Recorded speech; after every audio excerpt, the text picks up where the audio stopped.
everybody. Welcome to the Energy Newsbeat podcast. My name's Stuart Turley, President and CEO of the Sandstone Group. Today, we have an exciting guest today. I mean, this is an all-time fantastic return to this show. We have Congresswoman Victoria Spartz. She is with Indiana's 5th District. And I was doing a little research on all the stuff that she's been doing in this Congress, and she has sponsored legislation, 31 pieces of legislation, co-sponsored 269, and remarks in the congressional record 73.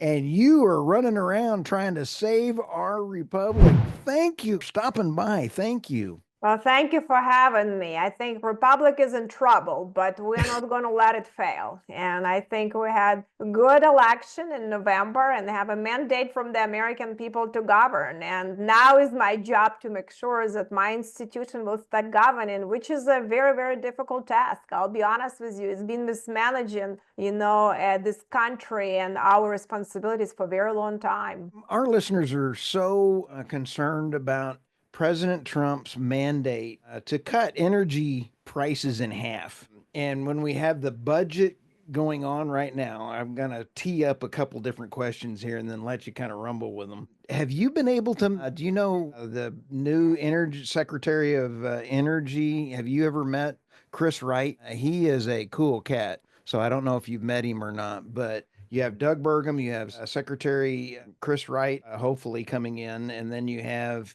Lee Zeldin. You have energy that has to be cut in half, but how are we going to get our congressional leaders to cut the budget? And I'll just leave it for that because you're in the middle of this. Is it 1,500 page budget issue? Well, listen, I actually work with Lee. He's a great guy. I met Doug, but I think what really is very important, and we need to point out that if we want to have the great policies that President Trump wants to bring to the country, if we want to have them a long-term effect, they need to happen through the codes, through the United States Congress. If you do things through executive order and administration, you saw all great things that he did before this administration came, everything went to hell. It got much worse. So the only way you can have long-term effects, stability, predictability, and really help the economy if you actually get these things in the code, in the books, through United States Congress. And United States Congress hasn't been doing its job now for decades. So we have been abandoning the American people. We are not authorizing spending. We're not passing budget. We do a lot of messaging bills and talking points. Well, that doesn't matter. People, that doesn't feed the family. That doesn't create jobs. That doesn't make good economy. Your messaging and talking points. It might get you reelected, unfortunately, but I think that is not going to be helping the country. So this is going to be a big challenge now. How do we can grow the backbone and have a courage to be able to implement the great policies and put it in the code? And that is going to be only happen, unfortunately, through reconciliation, which doesn't require 60 votes in the Senate. So anything that we're going to put in the Senate, it's going to become the law through the state reconciliation. It will going to become the law of the land. And that will be very important. That's why this is going to be very important 6 months for us to deliver. Wow. So do you think we're going to pass the omnibus bill just to get it by so that it will pass the Senate? Is that what I heard? Or I'm talking about not the CR. I'm talking about the reconciliation for next year. This CR is just full of garbage, and it's not even a clean CR. At the least we could have done it, at least not to load it with a bunch of pork for Democrats. I don't think Speaker even talked to Republicans, even to moderates. They were upset. They were kind of joking. They will be joining caucus now, because I had my frustration, that we are not governing here and we don't have a vision how we're going to be governing next year. We have talking points, we have presentations, but nothing is going to change unless you change structures, and structurally we're broken as an institution. Wow. So what do you see needs to happen? What caucuses are you on, and what other Republicans are you working with to help solve this problem? Well, I have some good Republicans that, there's a variety of caucuses, there's no caucuses, that people care. I work on issues. I have some people in the Senate. I try to find some allies.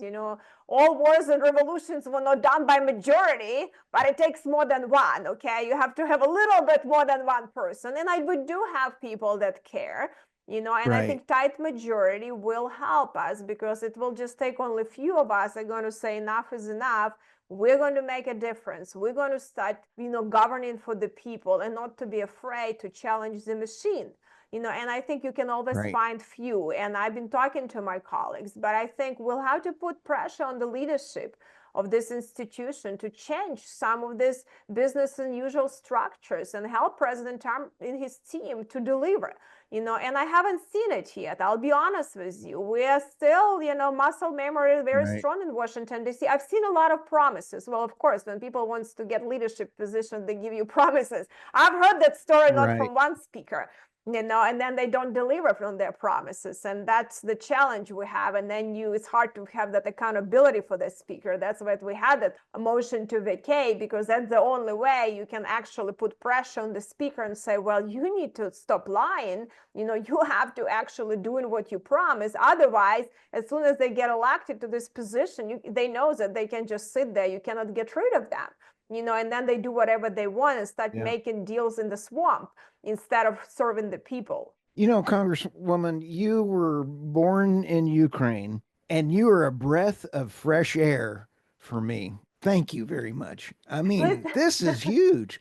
How do we get the rest of the people to have this much common sense? well, listen, I think unfortunately, I grown up in the tyranny, grown up under communism, socialism, you Right. have appreciation for freedoms. And it's like you put in a frog in the boiling water.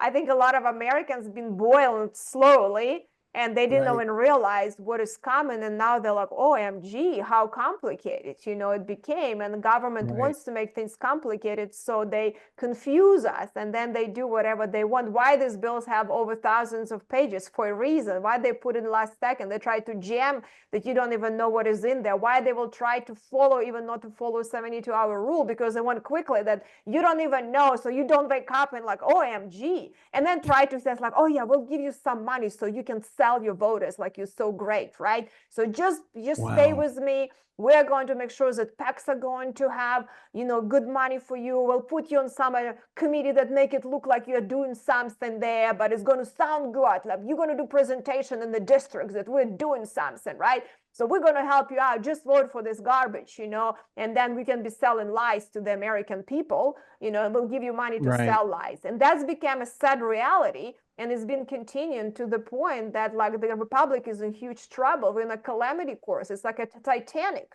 So we have to do something. And I think that is going to be a Wow. big tax for all of us. And unfortunately, we have really less than a year, really a year, but it's really less than a year to be able to deliver on these promises to the people. Right. What do your constituents in your fifth district in Indiana expect from you in this next year? Well, listen, I keep my promises. And one of the promises I had that I have to work on fixing this institution, on delivering on good policies, on good energy policy, good healthcare policies, that we get debt under control, that we have a strong economy, that we have manufacturing job coming back to the United States and not subsidizing foreign entities and using our money to lobby against us or putting money in our pension plan to finance CCP. I mean, it's sad reality how corrupt Washington, D.C. became and how afraid of money we became. So, Wow. I'm going to keep my promise to the people and fight for them. I was not elected by the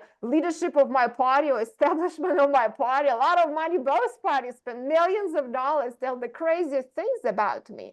I truly was elected by the people. And I truly owe everything to the people, and I will stand with them and I will hold the ground for them because that's what they expect me to do. They expect me to be lobby for them and have courage. If we don't have courage, we're going to fail. And I think it has not been very courageous Right. institution for a while. This institution's been in a bad shape. You are so refreshing, and I just appreciate your honesty And if you had something, have you been able to visit with President Trump since he's been elected? I just kind of saw him briefly a few days ago too, and I think he's busy. I understand Yeah, that he has a lot of things, and I met with a lot of people. He has a great people that he puts around him that understand and more what's going on and how to deal with that. But we need to right, be a strong ally for him, and I think he understands very well. And just talking to him, what is the real swamp is here is, and how to make sure to deliver. And he's truly one of the few politicians that right. doesn't do just the talk, but he actually does the work and he Yep. wants to deliver what he says. And I think that's important for us to back him up. So, what do you think of Elon and Vivek Ramaswamy and Doge coming in? The American people are excited about your vision of integrity and cutting things. How does Doge fit in? Are you excited about it? Listen, I'll be honest with you. Like, there was so much. Elon had such a reputation. Everyone was talking, oh, like he's just so like not friendly and this and this. And like I went to Library of Congress, they had about book about him, Libs, and was saying the craziest stuff. So I actually had such a low expectations. When I was so surprised, I'm like, well, gosh, this guy is actually very nice, very common sense. Honestly, maybe Right. my expectations, and he's actually normal. You can talk to him and Vivek. They're business people. I came from a business world. They get stuff Right. quickly. They just don't want like talk BS, which is like this place is absorbed with BS. They actually were patient enough to listen to a lot of BS, which is like you have to give them credit. But they were very humble, very nice, very sharp, very bright, kind of Right. looking at some things. I was very impressed. I'll be honest with you. I was very impressed, Nice. and I'm impressed in his desire to help and care enough about issues and willing to educate, because the swamps can be only drained if we get the American people on board. And I think they will be very strong ally for President Trump and for us too. So I'm so glad that they got involved with that, and they will be a great help. And I told them, we're in trouble with that. I was kind of joking a little bit with them too, that Right. I might nominate one of you for speaker if you're gonna get in trouble. I said, Ilan, if you're going to, if we don't help us out, so we might have to do that, Did I because hear that right? ultimately, yeah. Congresswoman, So did I hear yeah, that right? I just Did I hear that I right? That I you need to will. have someone. Hey, listen, anyone can be a speaker. You don't have to be a member of Congress to be a speaker of the House. Any person can be a speaker, and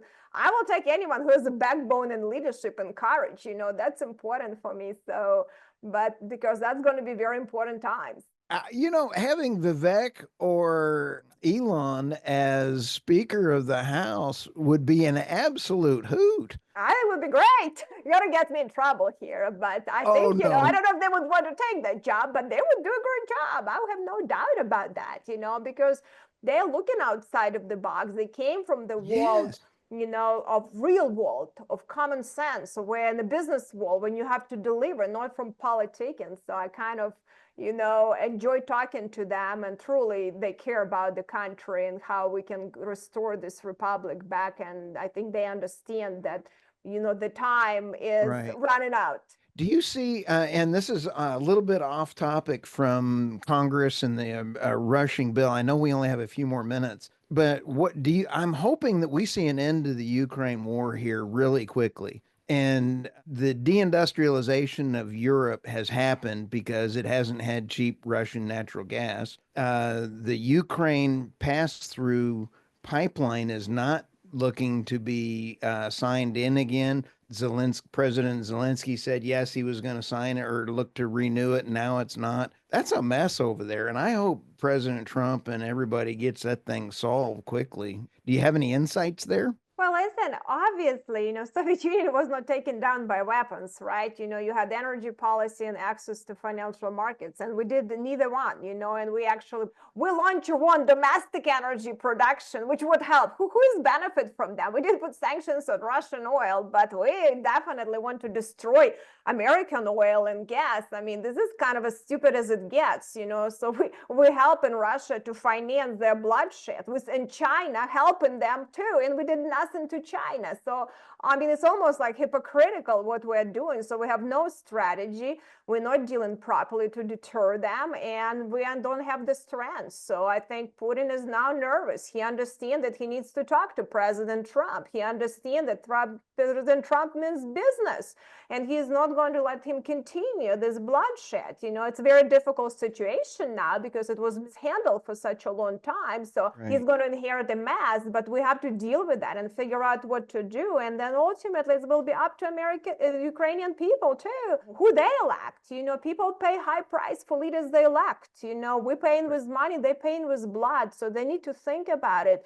Who is really governing their country? What a great quote. What a great quote, Congresswoman Spartz. What a great quote. People pay for elections with their blood. Yes, they do. They do. Wow. It's a sad reality, and we don't want to get there too. So that's why we need to get things under control, because when you lose freedoms, it's very hard to get it back. So we need to get under control our spending and our policies and secure the country and be smarter. And I think President Trump is the right person for these challenging times, because it will take courage and backbone. Do you have any home remedies? We always hear these great home remedies when somebody has honey and coffee for a cold, or honey and whiskey for a cold. Do you have anything that you can put in the congressional offices around there to put in people's coffee to give them some common sense? Well, I think I don't think it's treatable in Washington, D.C. The only thing, actually chamomile tea is very good too when you have cold, and it's good. It has a lot of benefits. Chamomile tea is very good for you. But I'll tell you something. One of the things that I think the only medicine we have right now is the American people. American people are sick of this institution. And we need to kind of remind politicians, they might be afraid of money, they might be afraid of their positions and job, but ultimately the power is with the people. And the people are not happy. And if you're not going to deliver to the people, we're the republic they're created by the people and for the people. And if they're not going to be willing to be lobby for the people and deliver for them, we need to get rid of them. They're not worthwhile be here. And I think we need to be very clear, not just cover themselves with a party, IMR or IMD. No, what are you doing for the people? Are you a hypocrite? Or you're actually trying to govern, At least Bernie Sanders is honest that he's socialist. We have a lot of socialists on our sides pretend like they're somehow conservative. So try to fight for the people and limited government, which is a total lie. So the hypocrisy is really the most probably the worst of all of the traits, At least honesty we have with some of these socialists and Democrats. Congresswoman Spartz, you have hit on about 16 other major topics, and I would have not had Senator Bernie Sanders on my bingo card for being respectful and thoughtful and in line with Robert F. Kennedy Jr.'s Maha. I would have not had that on my bingo card, nor would I had Senator Fetterman being funny and he's actually coming up with some good things. I'm like, where did that come from? Wow. How do people get a hold of you, and how do people support you and donate for your next election? We need your war chest building now. How do people donate to you now? Well, you just can sign up to my website. No, actually, you can, the best thing to do, people just follow us. You can follow us on X at Rep Spartz, Spartz, and stay informed. And you feel like to support, we'd appreciate it. But honestly, if you just can help us to spread the message and get people information that this is important, this is going to be a test to my party. And if we fail, Marxists are going to win. And that is a sad reality of that, and will be our fault. We cannot blame this Congress or that Congress, and this Republican have no excuses. We were given the Senate, the House, and presidency. And if we're not willing to step up and actually here, and Republic is going to be lost. So I truly believe it's our last chance to save this Republic, and I mean it. And unfortunately, that's a sad truth. So we better get our act together and quickly. Thank you so much, Congresswoman Spartz. I so much appreciate you. You made my day today. I mean, honestly, we're going to get this podcast turned around. We'll have your websites in the show notes, and we'll have your X account out there as well. And we want to be a resource for you and your staff. I want to give your staff a shout out for putting this together as well. So thank you for stopping by the podcast today. We do Thank you. appreciate you. Thank you. Thank you for having me.